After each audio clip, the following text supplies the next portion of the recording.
Okay, well, hello, welcome. My name is Sala. I'm Alfresco's Director of Technology Alliances. I'm in business development, and I guess technically that's a non-technical role, but I'm a propeller head geek. I love technology. I love to code. I love to hack, really. I don't like to produce production quality anything. But I do have an obsession over mobile, over cloud, over APIs, and I really enjoy coming up with new ideas and communicating these ideas to others, such as yourselves, and hopefully inspire you guys with some, with some concepts and ideas that will help you develop new applications that feature content at their very center. And so let's go ahead and start with a couple disclaimers. Number one, when I use the term mobile in this presentation, I am referring to both smartphones and tablets. So I'm just going to use mobile as a way as a contraction of sorts. And whenever I talk about native development options, you will see that a lot of my examples are going to have a strong bias towards iOS. That does not mean that Android is in any way irrelevant. It is not. It is a good, solid, powerful platform.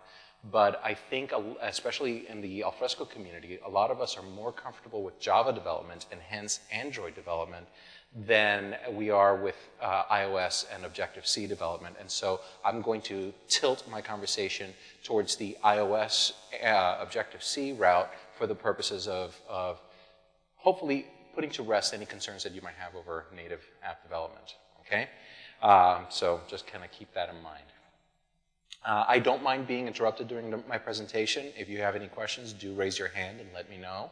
Otherwise, we can also just have a quick Q&A after the session is over. Okay?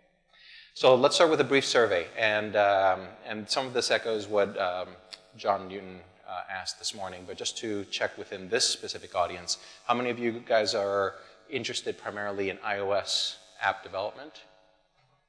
Okay, and Android? Okay, and then both? Okay. Any other, we talked about BlackBerry, no? There were only like, I don't know, 10 hands this morning, right? All right, just out of curiosity, those of you that are on iOS, are you guys upgraded to iOS 6? Anybody not running iOS 6, in other words, on 5 or older versions? Okay, so are you still on an older version? Yeah, all right. Official Alfresco policy internally is not to upgrade to iOS 6, but of course, that's the first thing I did. All right, very good. When it comes to iPhone model, anybody on an iPhone 5? Okay, and most of you, I assume, are 4S. Those of you that are, yeah. Okay, great. And then iPad models, anybody using 4th generation iPads? Okay. And then the rest of you that might have an iPad are presumably on iPad, what is it, the 3 and the 2 and stuff like that, right? I'm still on the 2 myself. All right, great. So for the Android, ice cream sandwich or Jellybean? So ice cream sandwich. Okay. Jellybean? All right. Have you guys upgraded or installed Google Chrome on your devices? No? Yes, a few? Okay. Do it. What? Why? It's a million times faster, better, especially when it comes to JavaScript performance. It takes better advantage of hardware acceleration. And so in other words, and as we talk about HTML and also hybrid app development, it will make a significant difference to your applications. Okay? So have any of you developed a mobile app, regardless of the methodology or anything like that? Raise your hand, please. All right, that's a little over 50% of you. Okay, great. And so now the next question is, how many have done native app development? Okay. For those of you that did native app development, native iOS? Android? Okay. Okay. So a lot of Android devices, very few Android developers, that's fine. Hybrid? Anybody ever develop a hybrid app using PhoneGap or Titanium? Oh, okay, a handful. And HTML5, pure just really mobile websites, mobile web apps. I see 1, 2, 3. Good, okay, great. All right. So, so I think, I probably know the answer to this, but what's your poison? Java, JavaScript, Objective-C, some other language. So Java developers, people with Java background, most of you. JavaScript development, presumably a decent chunk of you, right? Objective-C developers, yeah, the same crowd that basically said, I do native iOS development. Yep, unsurprising, that's fine. Any other languages like Python? Let's say Python? Yeah, okay. Ruby? No. Nobody Ruby? Wow. That's okay. All right, and what concerns do you have over mobile app development? And I'll take 5 answers if there's 5 among you who are willing to answer the question. So what concerns do you have about mobile app development that hopefully I can address either during the conversation, the presentation of the, device management, MDM you mean, as in mobile device management, policy management, stuff like that. That's less the context of this presentation, but I will happily address some of those concerns. As part of my job function, I actually am working with mobile device management vendors in order to discuss how we can integrate and leverage their tools. But device management is a very large topic, and so I'll certainly try to answer any questions you may have. Device management was one of them. Any other questions or concerns about mobile app development? Like, how many people are afraid of, or I say afraid, but that's maybe not the right word, but certainly hesitant about learning, say, to do Objective-C development on iOS? Right? Does Objective-C make you nervous? The concept, the idea? No? You're brave? Yeah? Maybe one slightly nervous? All right, it almost like feels like you don't want to take the leap. Yeah, so because you have a Java background, yeah, that can cause some concern. But does that mean that if I were to give you all Macs today, you would, and ask you to develop a mobile app, or even a native Mac app in Objective-C, would you do it? Like, would you have no concerns over doing it? Or are you, okay. So that sounds like a yes, or, in the absence of any evidence, I don't know. Anybody else have any other concerns before we go on? Yes? Yes, and that's definitely, so that was performance of native versus HTML5, very valid concern. And I'm going to cut to the chase. The answer is native will always do better, right? So it's just a question of whether within the context of your application, the performance differences are that big, right? And so we will discuss a little bit about that during this conversation. And by the way, this is going to be the mobile room for the remainder of the afternoon. So I might as well just make yourselves comfortable. You're going to love everything that's going to happen here. Stay for the iOS session. Stay for the Android session. It's going to be cool. So let's begin. First, I want to start with the idea that Alfresco is a content platform for building content-centric apps. We're accustomed to seeing Alfresco as an application, as the share user interface, for example. But many of you may be aware that Alfresco is very API accessible, particularly through the use of CMIS, the Content Management Interoperability Spec, but also other JSON-based services that exist to support the share user interface.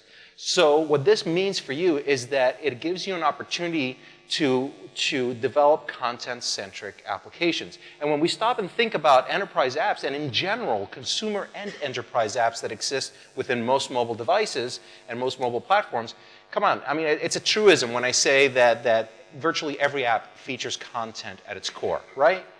Whether it's Facebook, whether it's Instagram, whether it's, Readle or anything along those lines, content is almost always at the center, and that goes especially true, I think, for enterprise apps.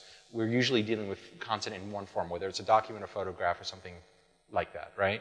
So Alfresco can be used as can serve as the kind of the core of any mobile content app strategy, and I think you have to be mindful about this, and that is why we have our SDKs, why we support open standards and so forth, so that you can create that new, showroom application for your, salespeople to actually be able to demonstrate and show your products and whatnot. So you can create a BI or analytics type of a tool. So just kind of keep that in mind, because Alfresco is really, truly a very powerful platform for that. And we're going to talk about that particular concept, at least in my session tomorrow, which is on HTML5-based mobile app development. And so we're going to explore some of the ideas behind content-centric applications and then using HTML5 to develop them. Okay, so Alfresco is that content platform. With these APIs and SDKs, we have a really nice, convenient way of developing mobile apps, and so I encourage you to learn more by visiting developer.alfresco.com. And as you observed, and as I mentioned, we have now native SDKs for iOS and Android, which allows you to leverage a very highly optimized library for your native applications. Okay, and so by the way, Alfresco's official bet is native, in case you didn't gather. Right? That doesn't mean that HTML5 is invalid. In fact, that's why I'm presenting on HTML5 tomorrow, but just want to make sure that we talk about that. All right, next, frameworks. So let's talk about the difference between frameworks and platforms for the purposes of today's conversation. So when I talk about frameworks in this discussion, I'm going to be talking about primarily tools that apply to client-side app development. So that would be Cocoa, the Cocoa framework, and Cocoa Touch in particular is a framework that you would use on iOS to create native applications. There's something equivalent on Android, although I have no idea what it's called. Sencha Touch is a JavaScript framework that is highly optimized for touch-based devices, and that would be a framework as well. Accelerator Titanium, similar idea. Is it a framework by which you develop your hybrid-based applications? PhoneGap is less of a framework, I would say, personally. It does have some native plugins and whatnot, but it does not necessarily enforce you to use a particular development model. So, but for the purposes of today's conversation, I'm going to call it a framework. And then there are other JavaScript-based frameworks such as Ember.js, something I'm particularly fond of, and Backbone, and a bunch of others that can be used to create client-side model view controller style architecture and applications within your browser environment. And so they often, these frameworks often have some kind of an MVC model. They might have different helpers to deal with things like user interface, interaction, gesture recognition, and so forth.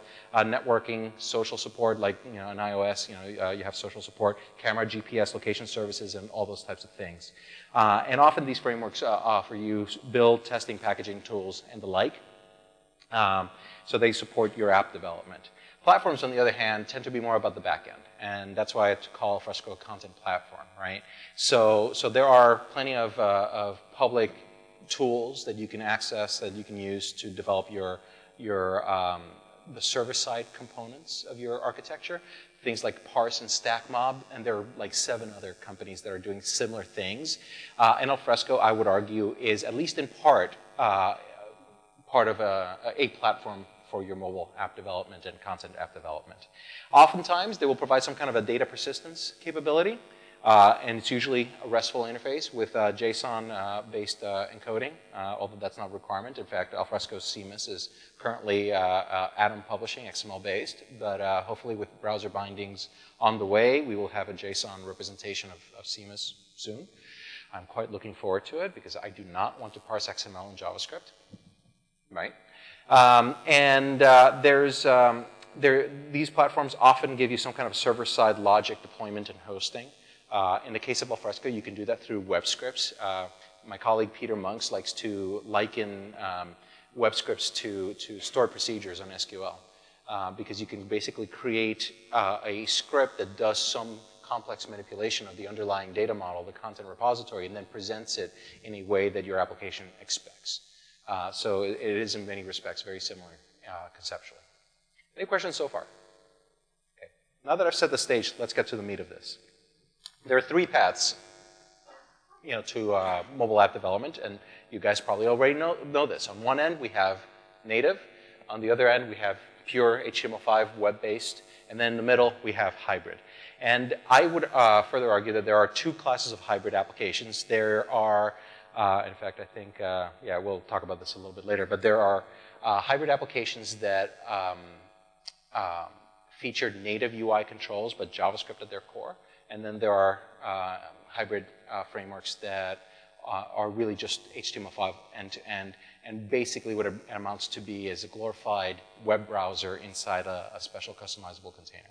I'm oversimplifying it, I admit, but that's it. So let's talk about the one end of the spectrum, and that is going native. But first, a little parable of sorts. In December of I said 2012, it should have been 2010, apologies. That was me, okay? And today,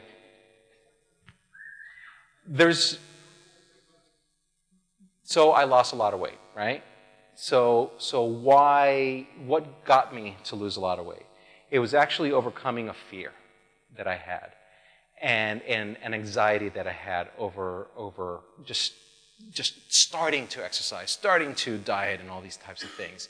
And so when it comes to native, for those of you who may be even slightly nervous about native app development, I remind you that, once you've set about a task, just do it. Don't live in fear, okay? And I hope you kind of remember that one little lesson as you kind of embark on a native app development, or whenever you approach anything that is new and novel to you. As a Java developer, because that's what I started off as, it took me a long time to get started with Objective-C.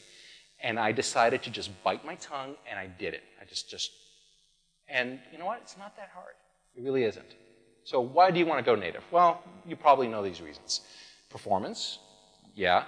User experience. The fact is, the native APIs are always going to give you a more fluid, more flexible, more powerful user experience. And I would argue that user experience matters, even for enterprise applications. I think we've become too, what's the word? I don't know, accustomed to just ugly apps. And not just ugly apps, but ugly experiences. Things that take 20 clicks when we could do it with 3 clicks. You know, so please, I hope that you guys start thinking as you develop your apps, think about the experience, okay? And when you do that, and you then are trying to decide how you're going to implement your app, then come up with compromises that make sense for your use case, and also your budget, your time constraints, and all these types of things. Of course, when you're using native, you're going to, presumably you're targeting only one platform. It could very well be that you want to target multiple platforms, and you might be more than happy to actually do 2 native apps in completely different languages and frameworks and so forth. Another reason why you might want to go native is, of course, if you need some kind of a native device access. So nowadays, the HTML5 lets you access the GPS, and you can access in iOS now, you can access the camera, the photo library. But other than that, you really have very little native device access. So sometimes you need to access, either the camera or some other native feature, and so that might be a reason why you might want to go native. But there are caveats, right? It is only one single platform that you'd be supporting. There's a bit of a learning curve, admittedly, and you have to kind of deal with, new programming models. Both Android and iOS have large class libraries, and as I said, you might be somewhat apprehensive about Objective-C, and honestly, it's really not that bad. Device fragmentation, I think, is a big issue, I'm willing to wager that those of you who are using Android devices, if you go and just show them to me, I'd be surprised if 3 of them were identical models, right? And that's a problem. That's a problem, okay? Let's not, mince words about it. So we need to deal with those differences, because it's not just a different device, it's also the fact that they might be running slightly different versions of the operating system. And there are differences between the operating systems, okay? So these differences, however, can be slightly mitigated by both hybrid and HTML5 frameworks, but that comes at a price, at a cost, okay? So for those of you that, as I said, I'm going to stilt this towards Objective-C. Objective-C, especially the latest version, is pretty darn cool. And in that, for Java developers, it gives us some of the things that we're accustomed to getting. It used to be that Objective-C had garbage collection for desktop apps. It never had it for iOS apps for a great many reasons. Garbage collection is expensive, an expensive operation, and you don't want to do it on a memory-limited, CPU-limited device. But Objective-C does have automatic reference counting, and that is almost as easy and way better than garbage collection, to be honest with you. It takes care of the memory management effectively for you. And yes, you do have to write code that has pointers, but you know what? It's just a star. It's just an asterisk in front of a string. I mean, it's not that bad, so don't worry about that, okay? Don't let that kind of bother you. Many people get a little concerned over this syntax. It's like, oh my God, square brackets! Echo. Okay, it's not, it's message passing. All you're really saying is that, you know what? I'm going to send a message to this object, this array, that I want to insert this object to a given location. It's actually very readable. It's not that bad, right? So yeah, you're going to see a lot of square brackets in your code, and admittedly, with virtually any framework, whether it's iOS, Objective-C, or even Android, there's a lot of boilerplate code. And every framework and every language and every platform is going to have its own flavor of boilerplate. But boilerplate is boilerplate. We're going to have to deal with it. It's going to take me the same amount of time to write iOS boilerplate as it takes, Android boilerplate as it takes just struts boilerplate. I mean, it's the same thing. So let's not concern ourselves too much with square brackets, shall we? All right. So far, so good? All right. So key value observing, I think that is awesome. KVO, natively built into the Cocoa framework, allows you to bind and observe properties in other objects. And the importance of this is particularly, it's particularly good for the UI. Whenever you want to make sure that your UI automatically updates whenever your backend data model changes, it's the fact that you can just subscribe to be notified and boom, the UI updates itself almost magically. It's great. And tomorrow during my conversation or my presentation about HTML5, I'm going to talk about Ember.js and its flavor of key value observing, which was inspired by Cocoa. So I think that is it's a very powerful feature. Asynchronous blocks are a relatively new feature to iOS, and you know, I guess really the Mac platform as well. And that allows you to encapsulate effectively anonymous functions and stuff like that so that you can do callbacks. And that makes certain aspects of development a lot easier. And that is, you know, the Alfresco iOS SDK makes heavy use of asynchronous blocks. Okay, any questions so far? The final thing is threading and Grand Central Dispatch. It takes care of, you know, managing the threads on your device very easily. And that way you basically say, you know what, I'll let the device take care of queuing up my operations in such a way that I don't accidentally spin off 300 threads to deal with some kind of background operation. Because that can happen. And in fact, it used to happen, right? So that's what GCD kind of gives us. And there's plenty of other things. I'm sure Mike back there might have some suggestions of other things that are cool about Objective-C. And by the way, Mike, I mean, you used to be a UI developer for Alfresco, Java. You were doing Spring Surf, right? Yeah, and what was your experience moving to Objective-C?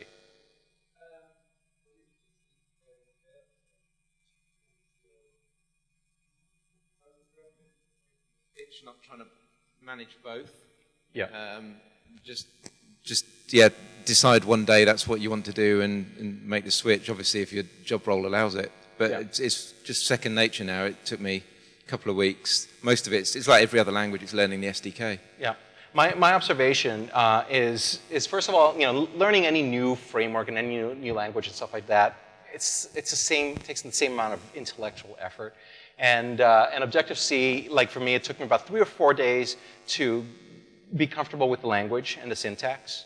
Xcode, I'm saying 1 to 2 weeks, but it's an ongoing effort. You always learn something new about the tools. And the same thing holds true for Eclipse or IntelliJ, et cetera. You're always learning something new that makes you that much more efficient or allows you to test certain conditions and do profiling and all that fun stuff.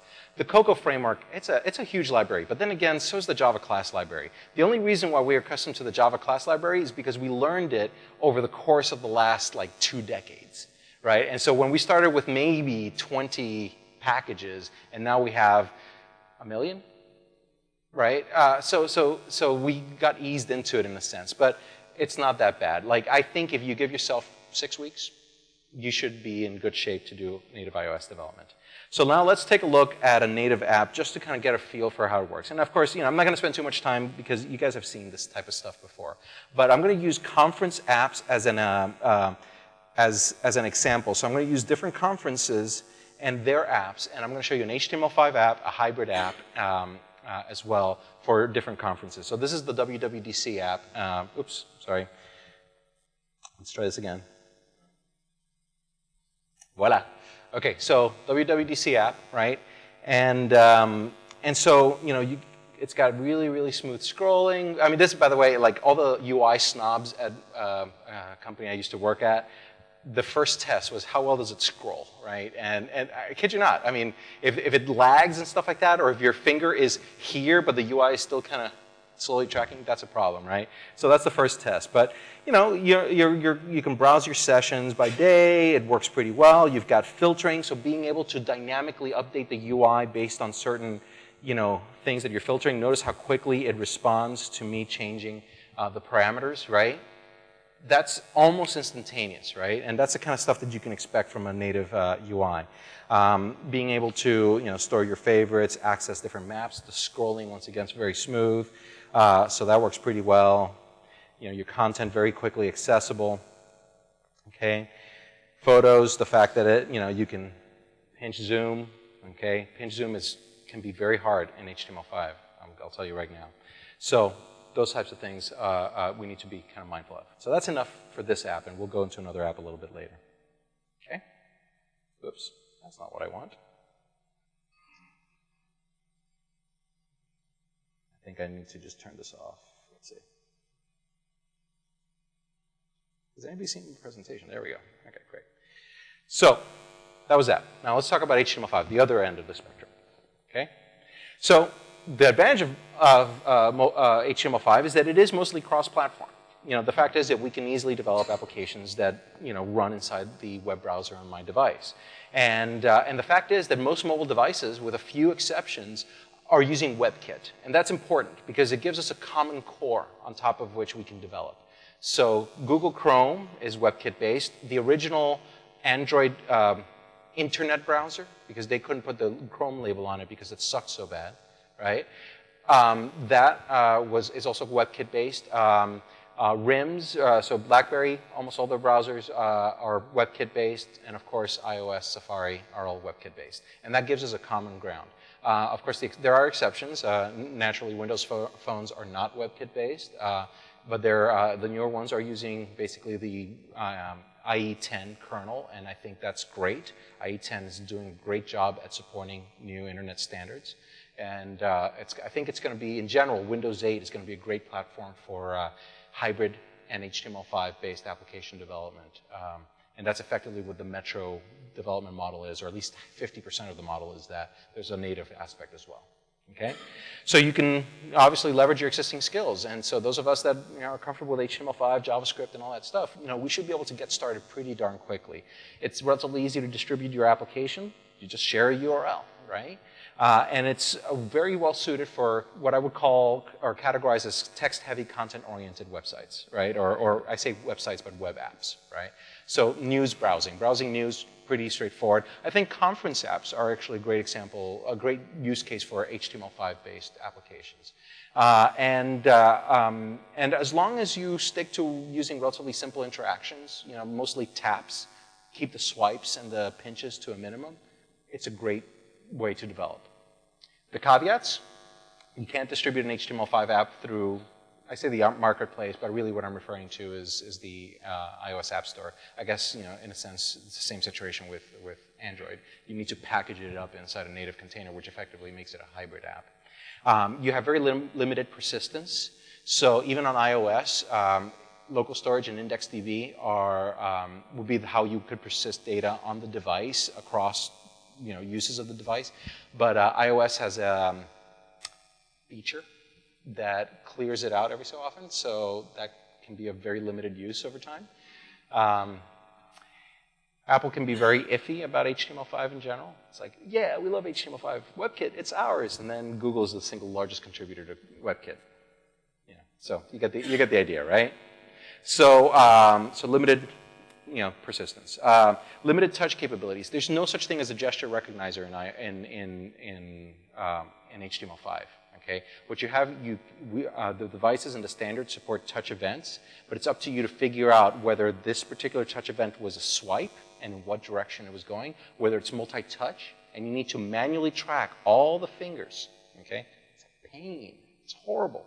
Okay, so that's very, very limited, and even like Sencha Touch and dedicated HTML5 touch-oriented frameworks give you very limited gesture support. Okay, so keep that in mind. Performance can be a problem. Ultimately, you still have CPU and memory constraints, and more importantly, you're manipulating the browser DOM. And the browser DOM, it's a huge tree structure, and then you're like inserting things into it, and you're revealing things, and you might be using things like drop shadow, and that's gonna, in some devices, it's not hardware accelerated, and if it's not hardware accelerated, then it needs to be implemented in software. Okay, which means that like a shadow could actually kill the performance of your application. So get rid of that CSS shadow if you don't really need it. Okay, so if you keep your interfaces relatively simple, your HTML5 application in general will perform pretty well, and we'll talk more about that in tomorrow's session. Okay, and HTML5 is not always right once run anywhere. The fact is that even if it's all a common WebKit core, different device dimensions, different WebKit versions implement different features, right? And because you have to take into consideration hardware acceleration or the lack thereof, you have problems. Generally speaking, if you target, I would say in most Android devices, you will perform very well on iOS, because on iOS, virtually everything is hardware accelerated. And so use the more common Android devices as your lowest common denominator, and you'll be fine. Especially now that we have the Butter UI, the Butter project, or whatever it's called within Android, to focus on overall performance and UI and animations and stuff like that. Things have gotten a lot better there, but just use that as your your base. And so just keep in mind that it takes a lot of work to support multiple form factors. And there was a gentleman here who I was chatting with at lunch who was basically telling me that, yeah, we primarily are targeting one device because supporting different devices still can be a little tricky. Okay? Any questions? No? All right, so to make HTML5 work, pick your target platform and devices. Don't try to say, I'm going to support every device under the sun. Just focus on just say, you know what, I'm going to support primarily tablets, and they're going to be iOS and Nexus tablets, and that's going to be primarily it. And then, over time, maybe I'll add a few others. Just focus on that, and you're going to be in pretty good shape. Keep that list short. Try to avoid making compromises that affect the experience. Obviously, there's always going to be some kind of a compromise that you're going to make. Just be mindful of what these are and how they affect the overall usability of your application. Infinite scrolling. People love infinite scrolling, but infinite scrolling, the way that you would implement it in HTML5, requires that you do a lot of DOM insertions, and then you start hiding things and so forth, and all those manipulations are going to cost you. So honestly, don't use infinite scrolling unless you have a native app or you're using tricks like what LinkedIn did with their hybrid app, which they actually have multiple web views that are rendering only subsets of the scroll list, and they just reuse the web views and repopulate them in the background. So you just have to get clever. And you know what? In order to do all that native web view management thing, it requires native coding anyway. So what did it buy them, really? So anyway, so keep that in mind. Let's say use adaptive and responsive design. I assume you guys are familiar with responsive design principles nowadays, yes? Is there anybody who's not responsive design? So just making sure that you do things like detect your device width. I developed a simple app that is that you're going to see against the back wall. We have the Alfresco showcase, and that little app, it's just very straightforward, but it is responsive. Depending on your screen dimensions, it adjusts accordingly. But more importantly, if you run it inside a smartphone or a tablet, I do things like prohibit pinch zooming because there's no need. What I do is I basically just make sure that the lists of things that I generate are the appropriate width for the device and the orientation of the screen, and that's just good enough. More than good enough. If you're building an app, it's best to stick to a simple master detail view. In other words, the kind of user interface that you see with most mail clients and things like that. Just keep it simple. Don't try to get too fancy as far as that's concerned. And don't forget to emphasize touch. Use big buttons, right? My finger's that big, right? So let's have a button that's at least that big. Honestly, look at both Google's their equivalent of the human interface guidelines. I forget what they call it, but Apple also has them. And they tell you just what your button dimensions should be and so forth. Once again, limit those pinch zooms and limit the use of hyperlinks. It's so hard to target a hyperlink with your finger. I'm sure you've all experienced that. So use a button instead if you can. Okay? All right. So let's take a look at the Salesforce Dreamforce mobile web app. Okay.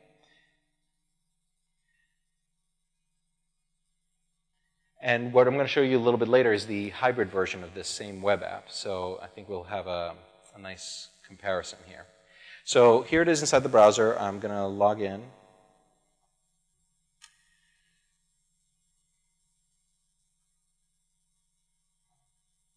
So this is the first thing that your users are going to be experiencing, right? A loading screen, or the lack thereof, right? So just be mindful of that. So I can, in this case, the Dreamforce app defaults to chatter. And so I'm scrolling, and it seems to do pretty well, so that's good. But notice that they don't do infinite scrolling, right? At one point, they just say more, right? And you hit that. So it's it was a performance consideration. Switching tabs, you notice that little spinner?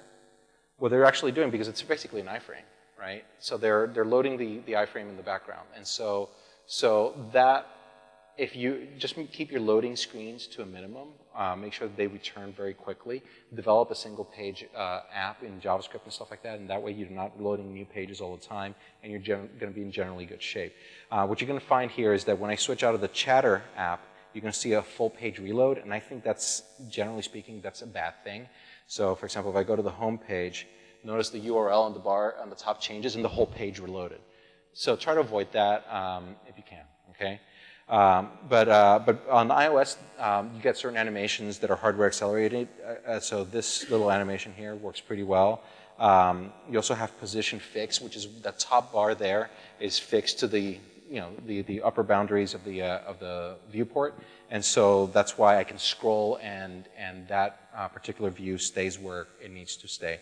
And as I pinch and move my finger around, it doesn't rubber band in or anything along those lines. Am I speaking Chinese to any of you guys?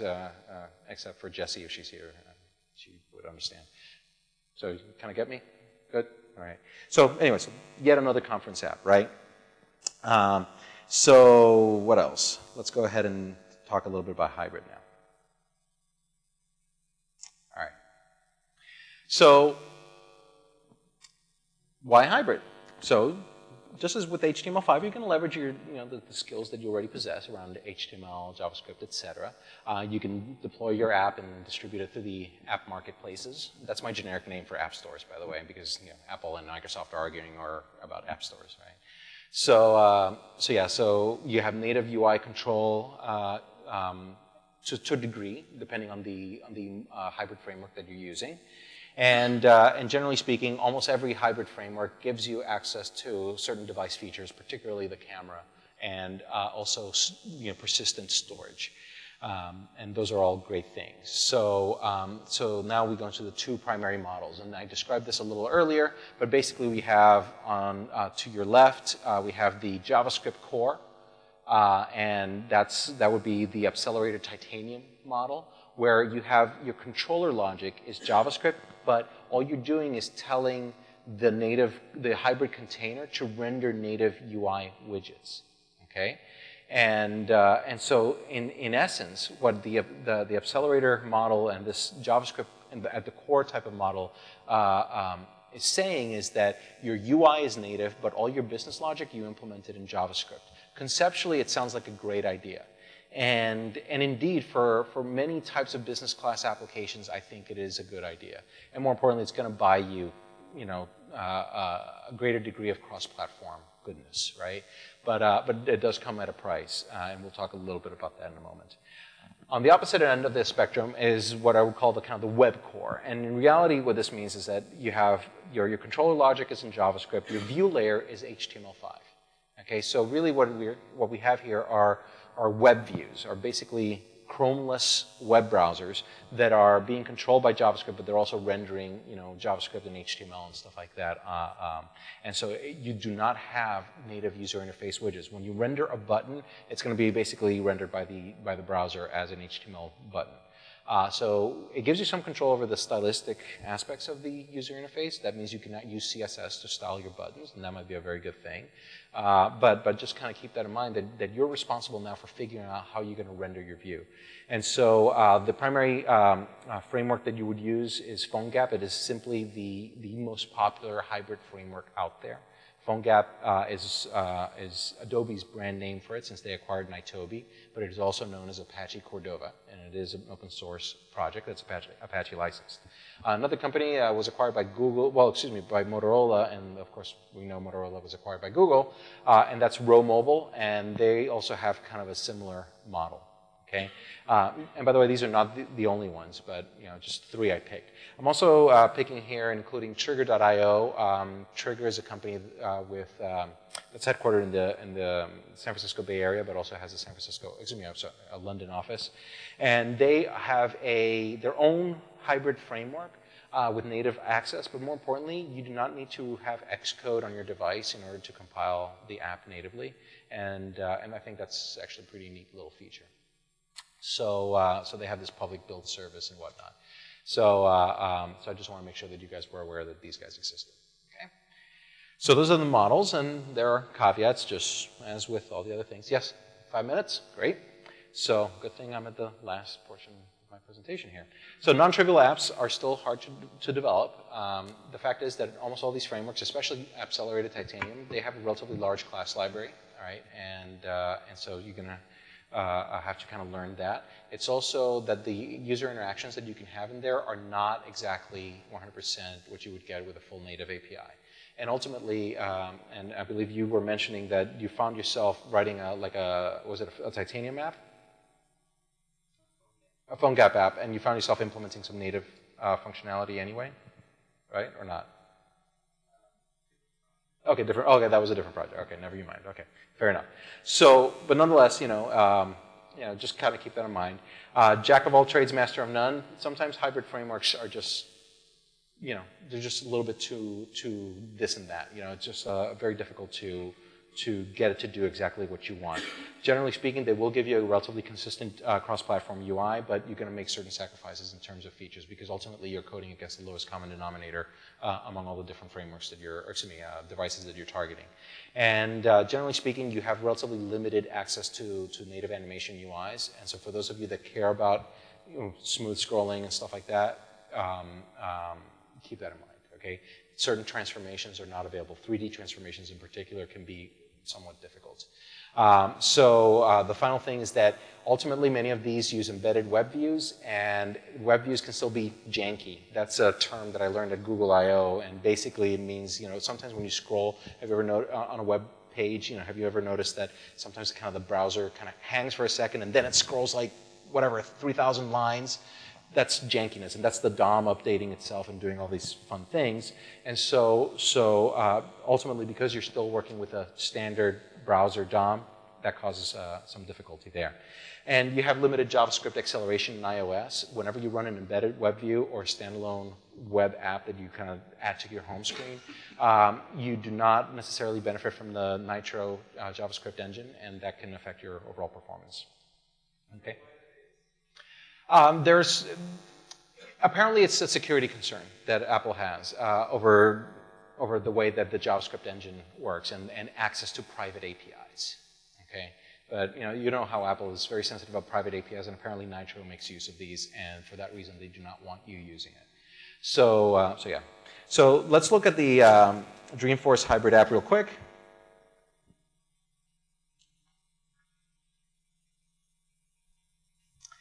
So if we do that, here we go. So this is the Dreamforce app. It is a hybrid app. It is the exact same core as the other app I showed you. It's effectively just an embedded web view, so visually looks about the same, but everything is embedded inside. But notice, I'm right now just loading HTML5. That's why it does this, right?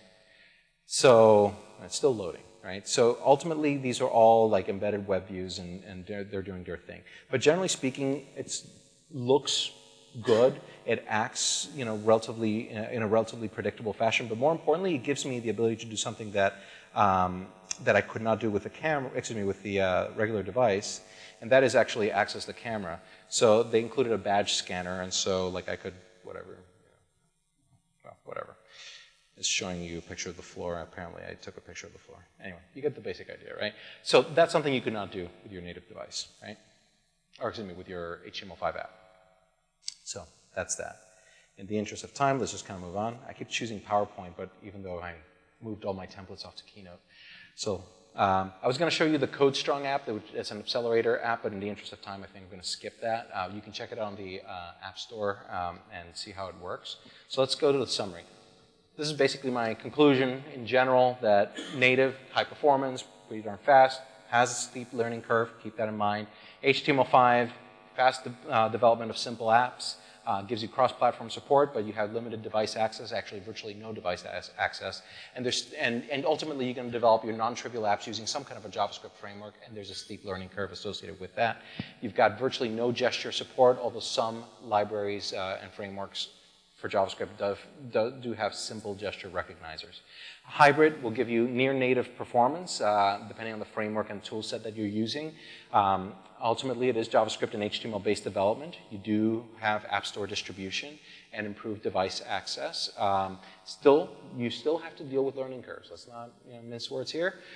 It's not always truly cross-platform, and gesture support is still relatively limited. It depends, though, on the framework. So Titanium might give you better gesture recognition than PhoneGap, for example. Okay? So these are the tools I mentioned today during the conversation. Okay, and this session I'm going to post directly to the DevCon site after the session. So check those out, and I'll be discussing some of these tomorrow as well during my session. I encourage you guys to consider, especially if you're developing an Alfresco powered app, to join the Alfresco Technology Partner Program. And so the first step is to become a registered developer, build an app, and then become a technology partner by applying at that URL. Once again, you see that in the presentation. So some parting thoughts. UX matters, the experience matters. You don't have to be a genius designer to put together a good experience. You just have to be critical about every time you expect a user to tap, click, swipe, whatever. Okay? Native is not as complex as it seems. We spent a long time discussing that particular bit, and I suggest you stick around for the following sessions because you're going to learn more about native. And despite any of the opinions that I might have expressed, and yes, I have some opinions, and they're just that, opinions, right? Make the choice that's right for you, okay? Have a conversation with me and with anybody that you trust. Let us serve as your advisors, but ultimately make a decision that's good for you, because after all, you just have to be realistic about these things. So thank you very much. I recommend that you attend these sessions, and if you have any questions, I'll be down here.